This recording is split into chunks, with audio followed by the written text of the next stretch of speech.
Assalamu alaikum students. Welcome to the Medical Scholars. Today we can start the ANS pharmacology. The first one topic including ANS pharmacology is cholinergic agonist. Cholinergic agonist is the first one lecture of ANS pharmacology. So be concentrate. Let's get started. Contents of topic include definition of cholinergic agonists, synthesis of acetylcholine, receptors of parasympathetic system, types of cholinergic agonists, acetylcholine synthesis. ये आपने pharmacology में भी पढ़ना है और आपने इसको physiology में भी पढ़ा होगा. एसिटाइलकोलिन सिंथेसिस में in the cholinergic neurons acetylcholine is synthesised from choline. This reaction is activated by choline acetyl transferase. Choline acetyl transferase एक एंजाइम है जो कोलिन और एसिटाइल कोएंजाइम को मिलाकर एसिटाइलकोलिन बनाता है. As soon as acetylcholine is synthesized, it is stored within synaptic vesicles. कि जैसे ही एसिटाइलकोलिन आपका न्यूरोट्रांसमीटर जो है वो सिंथेसाइज होता है, बनता है, तो वो सिनेप्टिक वेसिकल्स में स्टोर होता है. When action potential propagate by the action of voltage sensitive sodium channels arrives at the nerve endings, voltage gated calcium channels become open. यानी जब एक्शन पोटेंशियल आपका प्री सिनेप्टिक मेम्ब्रेन तक आया तो आपके प्री सिनेप्टिक मेम्ब्रेन के जो voltage gated calcium channel थे वो ट्रिगर हुए, ओपन हुए, जिसकी वजह से कैल्शियम का इन्फ्लक्स हुआ. कैल्शियम मेम्ब्रेन के इनसाइड मूव किया, जिसकी वजह से आपकी जो कैल्शियम है उसके इन्फ्लक्स की वजह से ट्रिगर आउट हुआ एक्सोसाइटोसिस ऑफ एसिटाइलकोलिन. ये आपने फिजियोलॉजी में भी पढ़ा हुआ है. Intracellular concentration of calcium increases led to the release of acetylcholine in the synaptic cleft. इसका मैकेनिज्म मैंने आपको भी बता दी है. Acetylcholine is rapidly hydrolyzed by the acetylcholinesterase in the synaptic cleft into choline and acetate. Acetylcholinesterase एक enzyme है जो acetylcholine को डिग्रेड करता है, हाइड्रोलाइज करता है कोलिन में एंड एसिटेट में. Choline is taken up by the neuron, presynaptic neuron, for the synthesis and new molecule of acetylcholine. जो आपका कोलिन बनता है डिग्रेडेशन के दौरान, वो कोलिन दोबारा से रीअपटेक हो जाता है सिनेप्टिक मेम्ब्रेन में. प्री सिनेप्टिक जो न्यूरॉन है उसकी प्री सिनेप्टिक मेम्ब्रेन से वो दोबारा रीअपटेक होता है और वहीं से एज ए प्रिकर्सर यूज होकर उसकी एसिटाइलकोलिन की सिंथेसिस न्यूली होती है. ये रिसेप्टर्स. रिसेप्टर में फर्स्ट वन है मस्कारिनिक 1 रिसेप्टर्स. बेसिकली एसिटाइलकोलिन के जो रिसेप्टर्स हैं वो 2 टाइप्स के होते हैं. फर्स्ट वन जो है वो है मस्कारिनिक रिसेप्टर्स एंड सेकंड वन है निकोटिनिक रिसेप्टर्स. यहाँ पे हम मस्कारिनिक रिसेप्टर्स को डील करते हैं. तो M1 रिसेप्टर्स, मस्कारिनिक 1 रिसेप्टर कहते हैं इन्हें. इनकी लोकेशन है CNS, central nervous system. Gastric gland में जो आपके पेराइटल सेल्स होते हैं वहां पे ही होते हैं. Sympathetic ganglia, some presynaptic sites. Effects है non effect in the CNS. Gastric glands में इसकी एसिड सिक्रीशन होती है, एसिड सिक्रीशन को ट्रिगर आउट करवाता है. सिनेप्टिक गैंग्लिया में activation, inhibition of transmitter release, ये 2 इसके बेसिकली काम है. अब इसके सेकंड मैसेंजर जो हम सिग्नल ट्रांसडक्शन पाथवे भी कहते हैं, इसमें ये GQ प्रोटीन कपल रिसेप्टर से रिलेटेड है. इसमें IP3 एंड डैग की फॉर्मेशन होती है, जो मैंने आपको लास्ट रिसेप्टर्स के लेक्चर में बताया था. जब फोस्फोइनोसिटाइड्स वो हाइड्रोलाइज्ड होता है तो IP3 और डैग बनता है. IP3 है इनोसिटोल ट्राइफॉस्फेट एंड डैग है डाइएसाइल ग्लिसरोल. IP3 जो है ये ओपन करवाता है कैल्शियम चैनल्स को और डैग जो है वो फैसिलिटेट करवाता है कैल्शियम के इन्फ्लक्स को इनसाइड द सेल, जिसकी वजह से आपके ट्रांसमीटर्स जो हैं वो रिलीज भी होते हैं और आपका फर्दर सिग्नल ट्रांसडक्शन पाथवे भी एक्टिवेट होता है. M2 रिसेप्टर्स जो है मस्करेनिक 2 रिसेप्टर, इनकी फर्स्ट वन लोकेशन जो है वो है हार्ट. हार्ट में ये कहाँ पे होते हैं? ये ऐसे नोड में होते हैं, साइनो एट्रियल नोड, जो कि आपका पल्स फायरिंग एक ऑर्गन है हार्ट का। पल्स फायरिंग यूनिट जो है आपका हार्ट का, वो ऐसे नोड है, sinoatrial node. Contractility and atrioventricular node and ventricles affect decrease heart rate, decrease contractibility of the heart, decrease in the conduction and velocity, small decrease.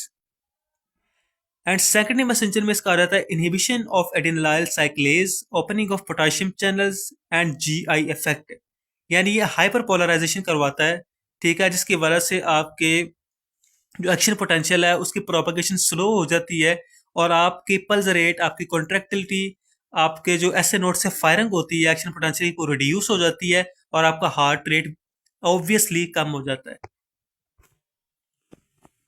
M3 receptors.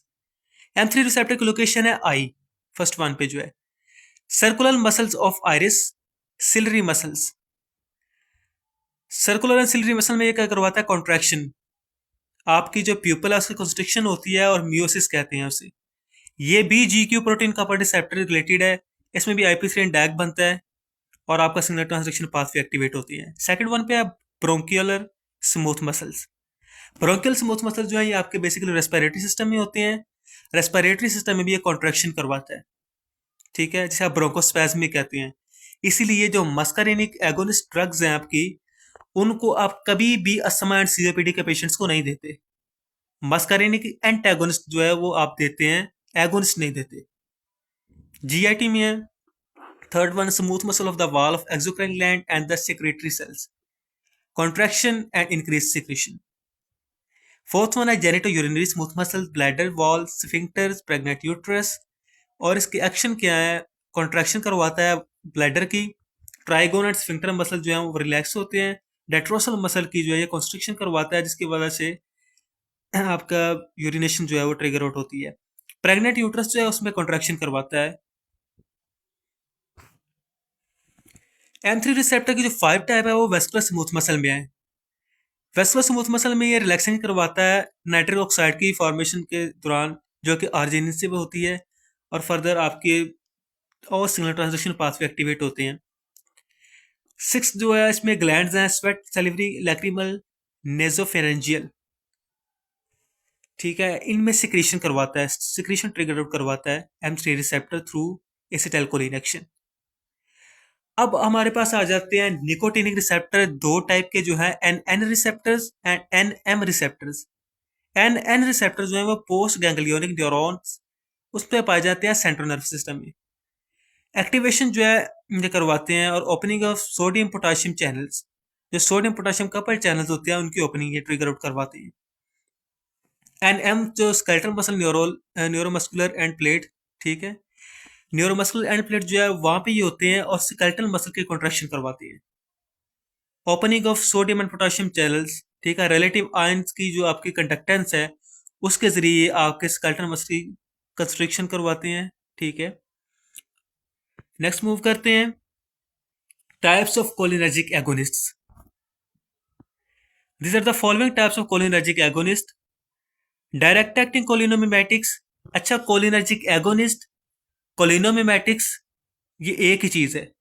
मिमेटिक्स इसलिए कह रहा था क्योंकि ये मिमिक करती हैं, कॉपी करती हैं एसिटाइलकोलिन के इफेक्ट को, इसलिए इन ड्रग्स को हम एसिटाइलकोलिनोमिमेटिक कहते हैं। सेकंड वन है इंडायरेक्ट एक्टिंग रिवर्सिबल, जिनके एक्शन को रिवर्स किया जा सकता है। थर्ड वन है indirect acting irreversible, and fourth one है reactivation of acetylcholinesterase. Definition of cholinergic agonist. Cholinergic agonist और parasympathomimetics are the drugs that mimics or copy the effect of acetylcholine on its receptors at effector organs. वो organs जहां पे acetylcholine as a neurotransmitter release होता है, cholinergic agonist जो drugs हैं जिनको हम पैरासिम्पैथोमाइमेटिक्स भी कहते हैं, ये एसिटाइलकोलिन के इफेक्ट को वहां पर कॉपी करते हैं जहां पर एसिटाइलकोलिन के रिसेप्टर्स मौजूद हैं और जिन ऑर्गन में मौजूद है। The parasympathomimetics effect is mediated by the nicotinic और muscarinic receptors as well as autonomic ganglia. आपके जो रिसेप्टर्स है ना, निकोटिन और मस्करेनिक, इनके जरिए आपका इफेक्ट मिमिक होता है, क्योंकि ये निकोटिनिक रिसेप्टर जो हैं, मस्करेनिक रिसेप्टर जो हैं, ये आपके एसिटाइलकोलिन रिसेप्टर्स हैं। इनका जो बेसिक ट्रांसमीटर है वो एसिटाइलकोलिन है। Direct acting cholinomimetics. The direct acting cholinomimetics directly bind to and activate muscarinic or nicotinic receptors on the affected organs. इसमें यह है कि जब आप कोई भी ड्रग लेते हैं जो कि कोलिनर्जिक एगोनिस्ट हो, ठीक है, एसिटाइल कोलिन ले लें, बेथेनिकोल ले लें, कार्बाकोल ले लें, व्हाटसोएवर, कोई भी acetyl choline direct acting agonist है, तो वो डायरेक्टली बाइंड करेगी जाकर उन रिसेप्टर पर जो अफेक्टर ऑर्गन पर मौजूद है, जिन्होंने रिस्पॉन्स शो करना है। जैसा कि आपके मसल्स हैं, मसल्स आपके अफेक्टेड ऑर्गन हैं, ठीक है। आपने अपनी तरफ आती हुई एक चीज देखी है, सपोज दैट आपके आईज हैं, तो आपने कोई परिंदा आपकी तरफ आता देखा, या कोई कोई भी चीज है जो आपकी आई को डैमेज करेगी, ठीक है, तो आपकी आई ने आपको सिग्नल दिया, आपके ब्रेन ने इसको कंस्ट्रिक्ट करो, और मसल ने उसके बाद उसको कंस्ट्रिक्ट कर लिया, आपकी आई क्लोज हो गई। ये रिस्पॉन्स जो है, ये बेसिकली आपका अफेक्टेड ऑर्गन्स का रिस्पॉन्स है। The direct action cholinomimetics are classified as esters of choline, and second one class जो है वो है अल्कलॉइड्स। एस्टर्स ऑफ कोलिन में acetylcholine. Acetylcholine is a parasympathetic neurotransmitter. It is synthesized in the cytoplasm of the cholinergic neurons. It can be inhibited by hemicholinum. Acetylcholine is packed and stored in presynaptic vesicles by an active transport process. When action potential propagate by voltage-gated sodium channels arrives at nerve endings, calcium channels open and influx of calcium promote the fusion of the synaptic vesicles with the cell membrane and release of content in the synaptic cleft. ये मैंने आपको पीछे भी बताया कि जब action potential आता है प्री सिनेप्टिक मेम्ब्रेन पर, तो वो ट्रिगर करवाता है कैल्शियम के इन्फ्लक्स को। सोडियम चैनल्स ओपन होते हैं, ठीक है, और उसके जरिए काउंटर आयन जो है वो कैल्शियम जो है इनसाइड मूव करता है। इनसाइड मूव करने के साथ वो जाके वेजिकल के साथ बाइंड करता है और एक्सोसाइटोसिस को ट्रिगर आउट करवाता है, जिससे आपका जो एसिटाइलकोलिन ट्रांसमीटर है ना, ये रिलीज होता है पोस्ट सिनेप्टिक मेम्ब्रेन के रिसेप्टर्स के ऊपर। थेराप्यूटिक इफेक्ट जो है एसिटाइलकोलिन का हम देख लेते हैं। Decrease in the heart rate and cardiac output. Acetylcholine reduces the rate of firing at the sinoatrial node and mimics the effect of the vagal stimulation, result in the decrease in heart rate and cardiac output. Obviously जब आपके sinoatrial node में action potential की firing कम होगी, तो आपका heart constrict भी उतना कम करेगा, और जितना हार्ट रेट कम होगा, आपने पढ़ा होगा फिजियोलॉजी में जब कार्डियक आउटपुट का टॉपिक आपने पढ़ा था, तो heart rate is directly proportional to the cardiac output. Heart rate जितना बढ़ेगा कार्डियक आउटपुट उतना बढ़ेगा, हार्ट रेट जितना कम होगा कार्डियक आउटपुट उतना ही कम होगा। Decrease in blood pressure. Acetylcholine activate the M3 receptors और एंडोथेलियल स्मूथ मसल लाइनिंग्स, ठीक है। एंडोथेलियल स्मूथ मसल लाइनिंग जो है उसमें M3 रिसेप्टर्स होते हैं जो कि डायलेशन करवाते हैं वेजल्स की, और वेजो डायलेशन की वजह से वेजो डायलेशन की वजह से आपका जो ब्लड प्रेशर है वो लो होता है। और एक और बात, जब हार्ट रेट भी कम होता है तो आपका कार्डियक आउटपुट कम होता है, जब कार्डियक आउटपुट कम होता है तो आपका वेनस रिटर्न भी कम होता है। ये मैं फिजियोलॉजी की तरफ आ गया हूँ थोड़ा सा। जब आपका हार्ट रेट कम होता है तो कार्डियक आउटपुट कम होता है, और जब कार्डियक आउटपुट कम होता है तो आपका वेनस रिटर्न कम होता है। जब आपका वेनस रिटर्न कम होता है तो आपका बीपी ऑब्वियसली तब लो होता है। Cell lining of smooth muscle of blood vessels. This result in the production of nitric oxide from arginine. Nitric oxide then diffused to vascular smooth muscle cells to stimulate protein kinase, production of G protein, leading to the hyperpolarization, inhibit phosphodiesterase 3. Phosphodiesterase 3 enzyme है, ठीक है, जो आईपी3 की formation करवाता है। Basically इसको inhibit कर दिया जाता है, जिसकी वजह से आपकी वेजोडाइलेशन हो जाती है। Causes muscle relaxation. Other actions हैं, इसमें अदर एक्शन में देख लेते हैं क्या क्या है।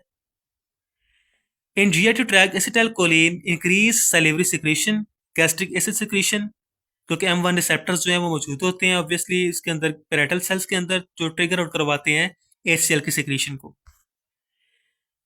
Methacholine used to diagnose asthma due to the bronchoconstriction effect. M3 receptors जो हैं आपके वो पाए जाते हैं आपके लंग्स में भी. तो मैंने पहले भी बताया था कि कोई भी कोलिनर्जिक एगोनिस्ट ड्रग जो है वो आप अस्थमान सीओपीडी में नहीं देते. डायग्नोसिस के लिए दे सकते हैं बट थेरापेटिक पर्पज के लिए नहीं दे सकते, क्योंकि वो ब्रोंको कंस्ट्रिक्शन करवाती है, ब्रोंकोस्पैज्म करवाती है, जिसकी वजह से आपको सांस लेना पेशेंट को मुश्किल होता है, इवन के डेथ भी हो सकती है पेशेंट की. In eye it cause construction of ciliary muscle, cause miosis. Esters of choline में सेकंड वन जो ड्रग है वो है बेथेनिकोल. Bethanycol is an unsubstituted carbamyl ester structurally related to acetylcholine. It is not hydrolyzed by the acetylcholinesterase due to esterification of carbamic acid. अच्छा, यहाँ मैंने एक आपको बात बतानी है कि जो एसिटाइलकोलिन है ना, इसको हम as a therapeutic purpose directly use नहीं करते. उसकी रीजन है दो. एक तो ये इजीली डिफ्यूजेबल है, ठीक है, इजीली डिफ्यूजेबल है और रैपिडली डिफ्यूजेबल है. सेकंड वन जो है ये रैपिडली डिग्रेड हो जाती है बाय एसिटाइल कोलिनेस्टरेज. जैसे ही इसका फंक्शन परफॉर्म हुआ, पोस्ट सिनेप्टिक ट्रिगर हो चुका एक्शन पोटेंशियल, तो फौरन इसकी डिग्रेडेशन हो जाती है. But as compare to the acetylcholine, bethanechol is not hydrolysed by the acetylcholinesterase. ये मैंने इसलिए ऐड कर दी यहाँ पे, not hydrolysed by the acetylcholinesterase due to the esterification of carbonic acid. It lacks nicotinic activity but has strong muscarinic effects, and its action is on bladder and GIT smooth muscles. क्योंकि इसमें M receptors, muscarinic receptors पाए जाते हैं, इसलिए इसका action भी muscarinic है, तो ये एक्ट भी उसी रिसेप्टर पे करेगा. कोई भी ट्रांसमीटर है वो with respect to their receptors specific होता है. एक्शन में हम देख लेते हैं. Bethanechol directly stimulate muscarinic receptors causing increase in the intestinal motility and tone. It also stimulates the detrusor muscles, whereas trigone and sphincter muscle relax that trigger the urination. ठीक है, trigon और sphincter muscle जब relax होंगे तो डेट्रोसर muscle की जो है ना आपकी स्टिमुलेशन होगी, तो आपकी यूरिनेशन ट्रिगर होगी. Therapeutic uses. It is use to treat neurogenic atony and megacolon. ये दो पैथोलॉजिकल कंडीशंस हैं, as well as post operative non obstruction urinary retention. ठीक है. कार्बाकोल. एस्टर्स ऑफ कोलिन में जो थर्ड वन ड्रग है वो कार्बाकोल है. कार्बाकोल का हम डिस्कस करते हैं. Carbachol have both nicotinic and muscarinic action. It is biotransformed by other esterases, not by acetyl कोलिनेस्टरेज. ठीक है. इसका जो मैकेनिज्म ऑफ एक्शन है, it has profound effect on the CVS and GIT because of the ganglionic stimulation. ये directly parasympathetic ganglia को, जो कि respective आपके ऑर्गन्स हैं, ठीक है, उनमें मौजूद होते हैं, ये रिस्पेक्टिव ऑर्गन के गैंग्लिया को स्टिमुलेट करता है. Local instil in the eye mimics the effect of the acetylcholine, यानी कंस्ट्रिक्शन करवाएगा, पियोसिस करवाएगा. Ciliary muscle remain in the constant state of constriction. Therapeutic uses है because of the receptors non selectivity, क्योंकि ये निकोटिनिक भी इफेक्ट शो करता है और मस्करिनिक भी. And high potency. It is rarely used. ये बहुत ही रेयर, आम नहीं, रेयर, बहुत कम यूज किया जाता है. It is used in eye surgery to lower intraocular pressure, specially in the treatment of glaucoma. Glaucoma एक कंडीशन है जिसमें आपका इंट्राऑकुलर प्रेशर आई का बढ़ जाता है. इसके एडवर्स इफेक्ट हैं. Few adverse effects are observed due to the lack of systemic penetration. इतने खास एडवर्स इफेक्ट नहीं है इसके. अब दूसरी क्लास है हमारे पास डायरेक्ट एक्टिंग कोलिनोमिमेटिक्स की. पहली थी एस्टर ऑफ कोलिन, सेकंड है अल्कलॉइड्स. अल्कलॉइड में फर्स्ट में हमारे पास pilocarpine. It is alkaloid in nature. It is stable to hydrolysis by acetyl cholinesterase enzyme. It is far less potent. It has only muscarinic activity. It is used primarily in the ophthalmology. ऑप्थेमोलॉजी किसे कहते हैं? ये ऑप्थेमोलॉजी term जो है ये आपकी आई से related, आई की ट्रीटमेंट और आई की स्टडी है. मैकेनिज्म ऑफ एक्शन में it is applied topical to the cornea. It cause rapid contraction of the ciliary muscles of eye leading to miosis. ये आप जब उसका प्रैक्टिकल करेंगे ना रैबिट्स का, तो आप रैबिट्स की आई में भी इंस्टिल करके इसके पैरामीटर्स को नोट करेंगे। It is also beneficial for promoting salivation in patient with xerostomia. Xerostomia एक पैथोलॉजिकल कंडीशन है जिसमें आपको ड्राई माउथ जो है और आपकी आइज भी ड्राई हो जाती हैं, इवन के ड्राइनेस की वजह से आपके जो जाज हैं वो फ्यूज भी कर जाते हैं, resulting from irradiation of head and neck. Sjogren's syndrome, which is characterized by the dry mouth and lack of tears, is treated with the oral pilocarpine and civamelin, a cholinergic agonist. Civamelin भी cholinergic agonist है। ये है जॉगरन syndrome जिसमें बिल्कुल आपका आई जो है वो ड्रेन हो चुकी है, ड्रेन सॉरी, आपके जितना भी वाटर है वो बिल्कुल ड्राई हो चुका है। आपकी आइज के अंदर किसी किस्म की भी कोई वेट मियोटी मौजूद ही नहीं है, ड्राई हो चुकी है, ड्राई माउथ है। आपकी टंग के ऊपर भी बेसिकली ना इस डिजीज में आपकी टंग के ऊपर भी झुर्रियाँ सी पड़ जाती हैं। थेराप्यूटिक यूसेज है, it is used for the emergency treatment of glaucoma by lowering intraocular pressure effectively and rapidly to treat Sjogren's syndrome and used in the combination with cevamelin given orally। दूसरी class आ जाती है indirect acting कोलिनोमिमेटिक्स। ठीक है, इनका action हम basically देख लेते हैं। Acetylcholinesterase cleave acetylcholine into acetate and choline. The section of acetylcholine is terminated. Anticholinesterases provide a cholinergic action by preventing the degradation of acetylcholine in the synaptic space. Basically आपकी जो interacting कोलिनोमिमेटिक्स हैं वो एसिटाइलकोलिनेस्टरेज enzyme को inhibit करती हैं, ठीक है, ताकि एसिटाइलकोलिन की डिग्रेडेशन ना हो। इसको फैसिलिटेट करता है एसिटाइलकोलिनेस्टरेज की इनहिबिशन को सूडोकोलिनेस्टरेज भी एक एंजाइम है, वो हेल्प आउट करता है बट इतनी देर के लिए नहीं, वो खुद भी मेटाबोलाइज हो जाता है। Interact acting reversible cholinomimetics, interact acting drugs में जो पहली टर्म है वो इंटरैक्ट एक्टिंग रिवर्सिबल कोलिनोमिमेटिक्स की है। इसमें देख लेते हैं क्या चीज़ है। Anticholinesterase agents include edrophonium, physostigmine, neostigmine, pyridostigmine, tacrine, donepezil, rivastigmine and galantamine. Mechanism of action देख लेते हैं direct acting cholinomimetic indirect acting reversible mimetics का। Acetylcholinesterase cleaves an acetylcholine into acetate and choline. As a result, action of acetylcholine is terminated. Adrophonium provide cholinergic action by preventing the degradation of acetylcholine in the synaptic space. जैसा कि मैंने पहले भी बताया कि जो indirect acting drugs हैं वो एसिटाइलकोलिनेस्टरेज एंजाइम को इनहिबिट करवाती हैं ताकि एसिटाइलकोलिन की डिग्रेडेशन रैपिडली ना हो सके और आपका कंटिन्यूसली एक्शन पोटेंशियल जो है वो फायर आउट करता रहे। It reversibly binds with the acetylcholinesterase and inhibits the degradation of the acetylcholine. It has short duration of action. Therapeutic uses हैं एड्रोफोनियम के use for the diagnosis of myasthenia gravis. Myasthenia gravis एक pathological condition है और ये एक auto immune disease भी है। Intravenous injection of edrophonium increase the muscle strength, used as a antidote for neuromuscular blockers. Myasthenia gravis is a long-term neuromuscular disease that leads to the varying degree of skeletal muscle weakness. ये pick up नीचे देख रहे हैं, ये एक patient है Myasthenia gravis का, ठीक है, जिसकी पिक है और मसल बहुत ज़्यादा वीक हो जाती हैं। बेसिकली आप आइज पे अगर गौर करें तो ये बहुत ज़्यादा इशू है।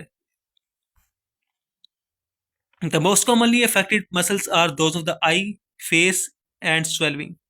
यानी आपका jaw फ्यूज हो जाती हैं, मूव नहीं करते।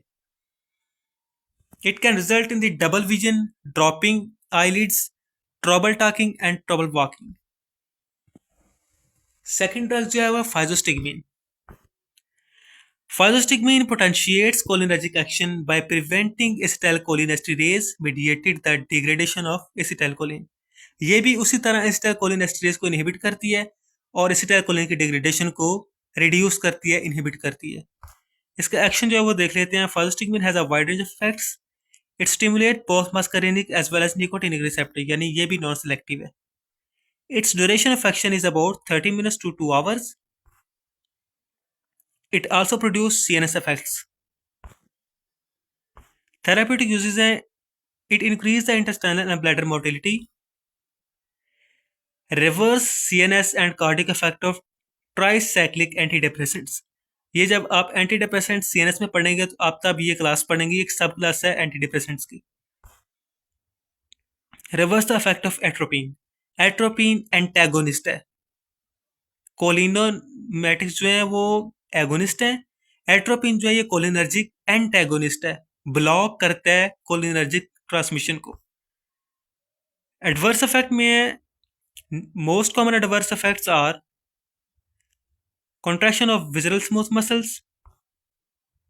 विजरल ऑर्गन जो है उनके स्मूथ मसल की बात हो रही है यहाँ पे. मियोसिस हो रही है, आई की कॉन्ट्रैक्शन, हाइपरटेंशन है, ब्रेडेकार्डिया यानी हार्ट रेट का कम हो जाना, और नियोस्टिग्मिन सेकंड ड्रग है इसकी, सॉरी थर्ड वन. नियोस्टिग्मिन जो है ये पोलर है. It is synthetic compound esters. It inhibits the acetylcholinesterase enzyme in a manner similar to the physostigmine. Basically इनका एक्शन सेम है कि एंजाइम को इनहिबिट करती हैं. Unlike physostigmine it is more polar, so it is poorly absorb from the GIT and does not enter the CNS. यानी इसके CNS के adverse effect नहीं आएंगे. ये एक प्लस पॉइंट है. Its effect on the skeletal muscles are greater than physostigmine. Therapeutic usages में आ जाता है used for the stimulation of bladder and GIT, used as a antidote for competitive neuromuscular blocker agents. Competitive neuromuscular blockers जो हैं वो ऐसे neuromuscular blockers हैं जो कि न्यूरोमस्कुलर एंड प्लेट पर ट्रांसमीटर को compete करके ब्लॉक करते हैं.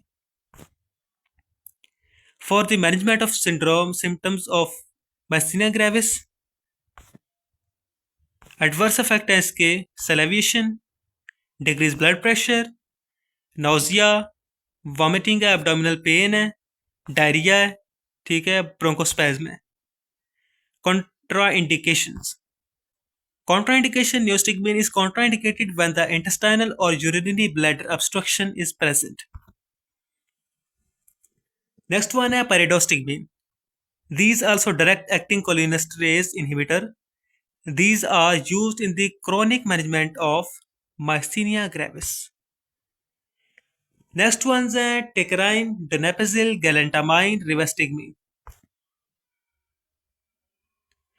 These are cholinesterase inhibitors used for the delay progression of Alzheimer disease. Basically जब अल्जाइमर की फार्माकोलॉजी को आप स्टडी करेंगे ना थर्ड प्रॉफ की फार्माकोलॉजी में, तो आप पढ़ेंगे इन ड्रग्स को. Patient with Alzheimer disease have a deficiency of cholinergic neuron in the CNS. Alzheimer's is a type of dementia that causes problems with memory loss, thinking, and behavior. Tecarine was the first agent which was used for the improvements of memory. However, it causes hepatotoxicity यानी liver की toxicity को create करती है ये. So tecarine is replaced by another agent such as donepezil, rivastigmine, and galantamine. अब दूसरी class आती है इंडायरेक्ट एक्टिंग एजेंट्स में, इनडायरेक्ट एक्टिंग इरिवर्सिबल कोलिनोमेटिक्स. अभी जो हमने पढ़ी थी वो इनडायरेक्ट एक्टिंग रिवर्सिबल थी, अब है इरिवर्सिबल जो कि नहीं जो ना रिवर्स नहीं होता जिनका mechanism. These includes organophosphates such as ecothiopate. Related compound is parathione. Organophosphate, ecothiopate are extremely toxic. Many of organophosphates were developed during the Second World War by military as a nerve agent. Mechanism of action. It is covalently bind to the serine hydroxyl group at the active site of the acetylcholinesterase. एसिटाइलकोलिनेस्टेरेज एक enzyme है. Enzyme basically आपके proteins होते हैं और protein amino acid से मिलकर बनते हैं. और सीरीन जो है ये एक अमाइनो एसिड है और इसके हाइड्रोक्सिल ग्रुप के साथ एंजाइम के इस अमाइनो एसिड के हाइड्रोक्सिल ग्रुप के साथ आपके ऑर्गेनोफॉस्फेट बाइंड्स करते हैं कोवेलेंटली यानी पक्का बॉन्ड बनाते हैं at the active site of the acetylcholinesterase. Allowing covalent binding, the acetylcholinesterase enzyme release one of its ethyl group. This process is called as aging. Thus enzyme become permanently inactivated. Enzyme के basically inactivate होने के process को आप ageing कहते हैं. Restoration enzymatic activity requires synthesis new enzyme molecule. यानी इस blockage को रिमूव करने के लिए या इस ब्लॉकेज को रिप्लेस करने के लिए नए एंजाइम की सिंथेसिस मस्ट है। इकोथायोफेट के थेराप्यूटिक यूजेस हैं। Echothiophate is used in ophthalmology for the treatment of chronic open angle glaucoma. This effect last for up to 1 week after single administration. क्योंकि कोवलेंटली बॉन्डेड है तो ड्रग बेसिकली अपना action perform करती रहेगी receptor के साथ। It is no drug of choice for the treatment of glaucoma. उसकी वजह यह है कि इसका इफेक्ट ही इतना प्रोलॉन्ग्ड है। ये एक पिक मैंने ऐड की है फॉस्फोराइलेशन ऑफ एंजाइम की। इसमें देखें इकोथायोफेट आया के अटैच हुआ hydroxyl group of acetylcholine esterase के साथ, ठीक है, और एंजाइम की एजिंग हो गई, जिसकी वजह से आपका ये थेरेप्यूटिक इफेक्ट लंबे अरसे तक चलेगा। लास्ट वन टॉपिक जो है वो है रीएक्टिवेशन ऑफ एसिटाइलकोलिन एस्टरेज। यानी जो इंटरैक्ट एक्टिंग ड्रग थी उन्होंने एसिटाइलकोलिन एस्टरेज को तो इनहिबिट कर दिया, अब हमें उसको चाहिए भी तो सही ना। एसिटाइलकोलिन एस्टरेज जो एंजाइम है वो हमें चाहिए भी तो सही। ये तो नहीं है कि सारी जिंदगी through out the life he acetylcholine esterase inhibit रहेगा और एसिटाइलकोलिन अपनी कॉन्टिन्यूस एक्शन पोटेंशियल की फायरिंग करता रहेगा। अगर एसिटाइलकोलिन नहीं, कोई भी ट्रांसमीटर, अगर कोई भी ट्रांसमीटर अपने रिसेप्टर पर कॉन्टिन्यूसली मुसलसल फायरिंग किए जा रहा है, एक्शन पोटेंशियल प्रोपेगेट किए जा रहा है, one by one extensively, subsequently, immediately response पे, सबके सब बेसिस जो है इनके लिहाज से वो अपने एक्शन पोटेंशियल को प्रोपेगेट कर रहा है, फायर कर रहा है, तो एक वक्त ऐसा आएगा कि रिसेप्टर डीसेंसिटाइज हो जाएगा उस फायरिंग की वजह से। बार बार बार बार एक्शन पोटेंशियल की स्टिमुलेशन की वजह से रिसेप्टर डीसेंसिटाइज हो जाएगा और उस रेस्पॉन्स को वो नहीं ट्रिगर आउट कर पाएगा जो वो नॉर्मल कंडीशन में करता है। बेसिकली आपकी जो पार्किंसन डिजीज है ना, पार्किंसन डिजीज भी यही है कि आपके रिसेप्टर डिसेंसिटाइज हो चुकी होती हैं, वो रिस्पॉन्स नहीं करते डोपामीन को। अब रीएक्टिवेशन में हमारे पास ड्रग है पैरालिडोक्सिन। Paralidoxim is a drug which can break bond between the enzyme and organophosphate ecothiopate before aging take place। ये जो हाइड्रोक्सिल ग्रुप आपको नजर आ रहा है ना, ये वाला हाइड्रोक्सिल ग्रुप और ये एंजाइम ने सॉरी ये जो इकोथायोफेट है इसने आके ये बॉन्ड बनाया है, ठीक है। ये नीचे वाला जो है ये बॉन्ड जो बने ना इसका इकोथायोफेट का ऑक्सीजन आपको नजर आ रहा है, ठीक है, इसके साथ इस बॉन्ड को बेसिकली ये ब्रेक करवाएगा। Cholinesterase reactivation due to presence of the charged group approaches an anionic site on the enzyme and displaces the organophosphate. Actually, pyridoxine competes with the organophosphates and itself phosphorylated, making cholinesterase free.